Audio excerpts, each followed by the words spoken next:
Hey guys, I'm Samcrac, and I just filed for a rebuild inspection on the Audi R8. This car is almost completely finished, even though it doesn't really look it right now. There's fasteners and body panels, tools strewn all over the garage.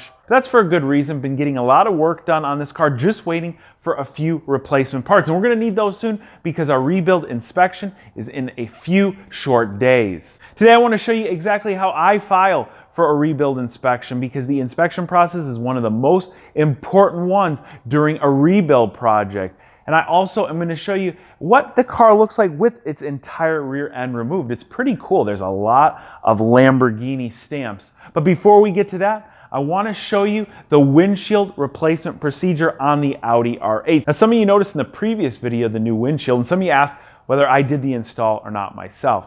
When it comes to windshields or any sort of glass on my cars, I always call a professional. You see, anywhere from just transporting glass, you risk breaking it if you don't have the proper rig to transport it, and then installing it. If you don't install it right the first time and you have any sort of water leaks or wind leaks, well then you gotta undo it, redo it again. Whenever you uninstall glass, you risk breaking it. There's just a lot of different intricate processes. You gotta treat the glass very delicately, and I personally think it's best left off to somebody who's been doing it quite a while. So I ended up calling Safelite to get brand new glass installed, and the process was really cool, and the job that was done was absolutely incredible. Before getting a replacement windshield, I was a little concerned. You see, a handful of people on the Audi R8 forum had windshield replacements of their own, and there were a few reports of installers prying against the outside pillars and scratching their paint.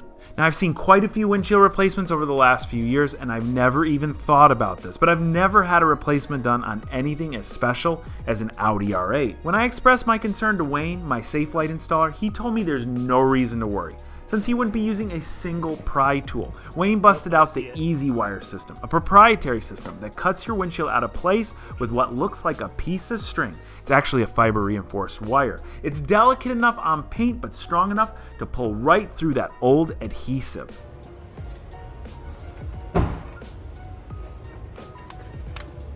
The Easy Wire is attached to a series of pulleys and ratchets and glides around each edge of the windshield as it's cranked. When it gets to the end of its path, your windshield is ready to come out.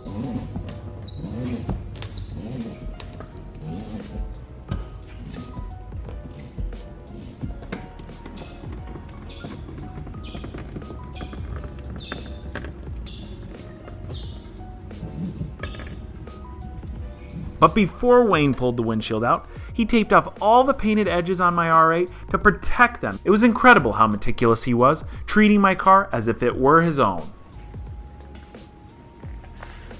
At this point, the old windshield was popped right out, and the new windshield, set up only a few feet away, was getting cleaned, primed, and prepped. Wayne went ahead and put a nice thick bead of sealer around the frame where the windshield would sit, and then set the brand new glass right in place. It looks amazing. My R8 is finally looking less like a car that belonged at a junkyard and more like a car that belongs on the racetrack. Now, Wayne let me know that I could actually drive this car within 30 minutes. That's how quick the glue sets up. Wayne finished up the install by buttoning up the trim pieces on the interior and replacing any of those one-time use pieces, like the gel pack that holds the rear view mirror to the windshield. Of course, he couldn't help but make it look absolutely perfect, so he cleaned the windshield one more time before he left. I really want to thank Safelite for providing the glass on the Audi R8 rebuild, and I want to thank Wayne for taking his time to come out and install it. Their advanced installation techniques really eliminate any sort of reason to worry about any sort of paint damage. It was really cool watching this process, and I can't recommend it enough. I'm going to link Safelite in the description box below. They've got a really easy website that can help you set up a repair or replacement on your windshield or any other piece of glass. They'll also give you an instant quote on any piece of glass on pretty much any make or model. Thanks again, Safelite. Everything looks amazing. Time to move from the front to the back. As I've been disassembling this car, I've noticed so many amazing design features. I really want to share them with you. I think it's what makes the Audi R8 a true supercar. So right here is a big side blade. Now, my car is rare in the fact that it doesn't have a carbon fiber side blade. Most of these cars had a carbon side blade from the factory. And in that side blade is right here, an air duct. Now a lot of times on modern cars you see stuff like that and it's just for show. But something I've taken apart here is that right there. You can see that duct. It's actually grabbing air from the side here and it passes through the duct, and there's an additional duct that travels from here and it goes into the engine bay.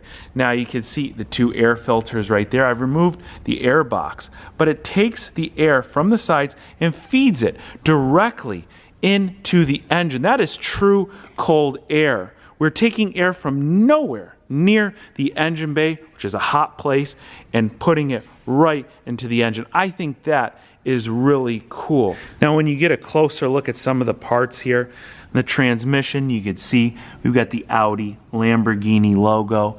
Another thing up top here with the Audi Lamborghini logo. I think that's stamped in a lot of places. This car shares a lot of common parts with the Lamborghini Gallardo, and really a lot of the car is the same, with the main exception being that right there. This is the V8 engine, but in later models they had the 10-cylinder engine, which again was pretty much the same exact engine. It is the same exact engine taken right out of the Lamborghini Gallardo. All right, now I'm going to get on the ground. I'm going to get in the creeper, and I want to show you something in this car that I think was a little bit crazy, and sometimes you got to wonder why these engineers do certain things. But before we button up everything underneath here, I've obviously got to do an oil change. Our oil pan is right here, and there's a couple of drain bolts. There's one right there, there's one on the side here, and then there's this third one right here. But look, the frame is right in the way. How are you supposed to get a screwdriver in there? Well, it turns out Audi sells a proprietary socket that retails for right around $100. It's literally a single socket with a ball head to get in there at an angle and be able to turn that out. It's the only one I've ever seen, and $100. Now, I want you guys to tell me in the comment section below, should I just buck up and buy the $100 socket to remove this? Or is there anything you could think of that I could fit in between here? I mean, look at the amount of clearance. I could barely fit my finger in between the drain bolt and the frame to get that out. This is a 10-point socket, as are all the other ones. So what sort of solution could we come up with that wouldn't cost me $100 to remove a single drain bolt? Besides that one stubborn drain bolt, the oil filter housing is really easy. It's located right there. You just put a socket on top of it, turn it off, put the new oil filter in. It's just like really any other Audi, a fairly simple process. Now for someone who might not do a lot of work on their car, maybe do minor things like remove a rear bumper or something, this might look a little bit intimidating. Again, look at all the fasteners everywhere, and that's been my biggest takeaway. This car has not been overly difficult to work on. There's just a lot of components, and remembering where all of those components go is very important, obviously, but there are so many screws. I mean, just to remove the rear bumper, there are so many more fasteners and screws in comparison to just say like my RS7. I would say there's maybe, I don't know, a half the amount of screws to take the RS7 bumper off as there is the Audi R8 bumper. But really, it's been very satisfying to disassemble this car, and it really gives me an appreciation for the engineering that goes into a supercar like this. I really haven't told you guys why I went and disassembled the entire rear end of this car. Now, if you've been watching the video closely, you've seen a few hints already. These clamps should give you a hint as to why I am disassembling the entire rear end of this car. Our next video should be the reveal of the first modification to our Audi R8, but I'll give you a hint. I am waiting on a set of factory exhaust clamps. You see, when I pried the original ones off, I pretty much destroyed them. They're all bent out of shape. They were stuck on so bad. So I've ordered them. They're on the way. They should be here in just a few days. Once they're here, we're gonna button up this rear end. And I'll tell you this, the car should sound quite a bit better. Since we're almost finished with our rebuild, just a few hours ago, I dropped off all the paperwork necessary to file for a rebuild inspection on the Audi R8. This process happens on 2 separate dates. You file your paperwork first, then you come back in to actually show them the car, get it inspected, and get it registered for road use. Let me show you all the paperwork that I brought in for them to review before they perform the inspection. Right here is pretty much all the paperwork necessary to file for a rebuild inspection. We're going to start on the first section here. This is the bill of sale from Orthodox Auto Company, the company that facilitated me in purchasing the Audi R8. Right here is the purchase price, $32,750. That's what I'll be paying sales tax on. In front of it, that is the title, of course, to the Audi R8. They're going to need this. They're going to take it, and then they're going to transfer it to a title in my state with my name on it. Then we come down here. Here is the one and only receipt that I'll be providing. Since the main issue in the car was that cracked strut tower, I had Robert from Rob the Welder Fabrication LLC write me up a receipt for frame and aluminum repair. That was $300. They basically want to make sure if you got any parts or anything like that, they're not stolen. So if you ever get used parts receipt, you need to make sure that the car that they came off of, the VIN number is on that receipt. Otherwise, if you're buying third party and new parts at the dealership online, just print those receipts off and bring them in. Now we come over here. I'm getting a little bit more detail than they really ask for, but right here is the crack. I'm showing them the crack, and then I'm showing them where the crack was located on the car right there. And then I'm showing them what it looked like repaired, just welded and reinforced. And then I'm showing them what it looked like when it was completely finished.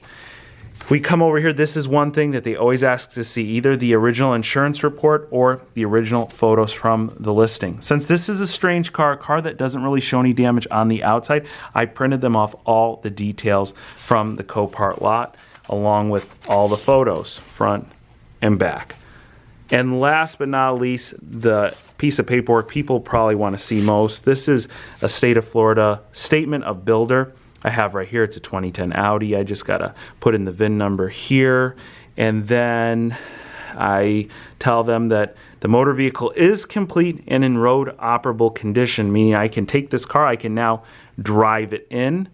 I show them that the strut mount tower was repaired, and then I tell them that the pictures are provided. And by the way, my state of Florida only wants you to list parts that are major in the rebuilding process. So they say that you replace a headlight bulb. They don't care about that. Say that you replace a sway bar end link. They don't really care about that. They want to see bumper, fender, framework, just major things. They don't really care what color you paint it. If the doors mismatch, they want to see the main pieces. So that's all I have there. And then I explained, strut mount was cracked.